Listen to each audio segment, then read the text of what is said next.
The village of Udala stood proudly between rolling hills and dense forest, where the great river Neckar flowed, nourishing the land. The people of Udala were known for their warriors, their skilled hunters, and their deep traditions. For as long as anyone could remember, the men of Udala had been warriors, farmers, and leaders. Women tended to homes, cared for children, and cooked meals. No woman had ever led in battle. No woman had ever fought against a man. While most girls in Udala were raised to cook, fetch water, Adanne was different. She climbed trees, ran faster than the boys, and trained in secret, watching the warriors spar from the shadows. Her mother, Mama Yugo, often scolded her. Adanne, a girl must know her place. But Adanne did not listen. She woke before sunrise, running through the forest and lifting stones to strengthen her muscles. She trained in secret, striking a wooden dummy with a staff, her heart pounding as she dreamed of proving herself one day. Her father, a respected farmer, worried. "You are strong, my daughter," he said one night as he watched her train beneath the moon. "But the world is not kind to strong women." Still, Adanne did not stop. One fateful day, a terrible illness struck the prince of Udala, Prince Afidiora. His body burned with fever, his breath came in weak gasps, and the best healers in the land could do nothing. The people of Udala wept, for if the prince died, the kingdom's future would crumble. The royal palace was silent in mourning. The king, once a strong and proud man, sat on his throne, heavy with worry. The queen wept by their son's bedside.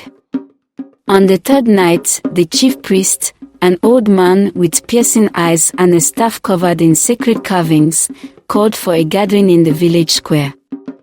The villagers, desperate for hope, gathered in silence. Then, the priest spoke. "The gods have spoken. The cure lies in the land of Ekomi, a place of spirits, shadows, and death.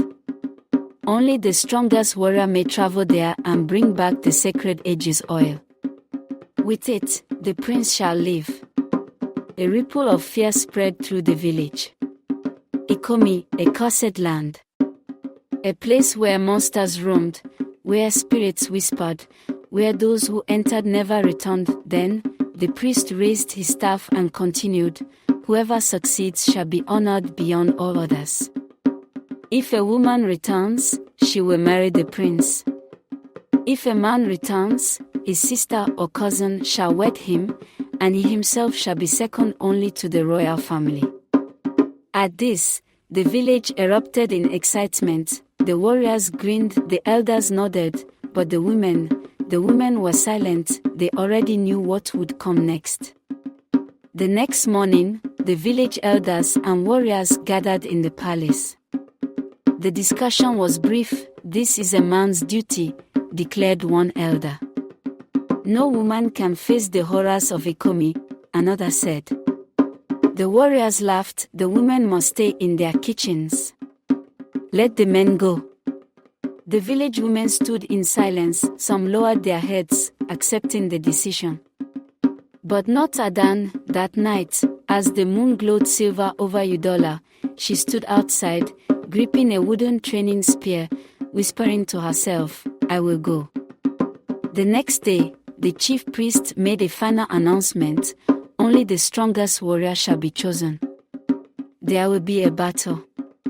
The last one standing will claim the right to go." A wave of excitement swept through the village. The men saw it as a chance to prove themselves. Adanne saw it as her only chance.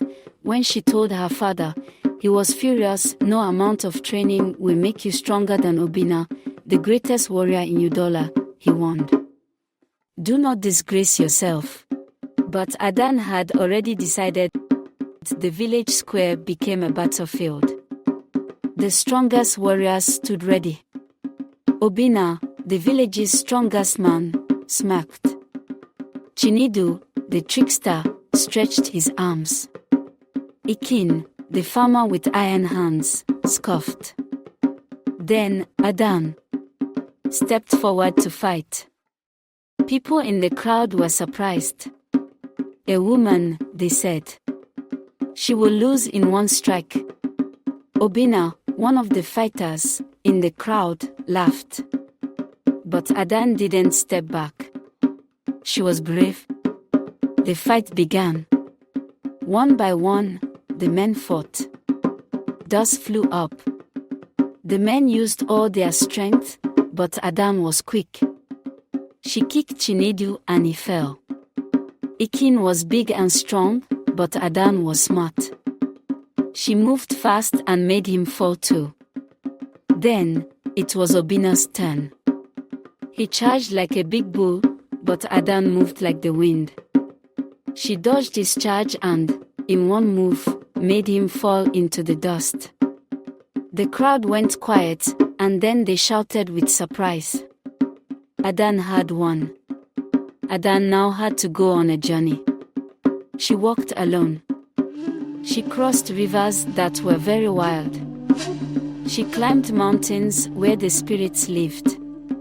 In the heart of a place called Ekomi, she fought a big monster with red eyes. She also met a spirit who tested her not just with strength, but with her heart and mind.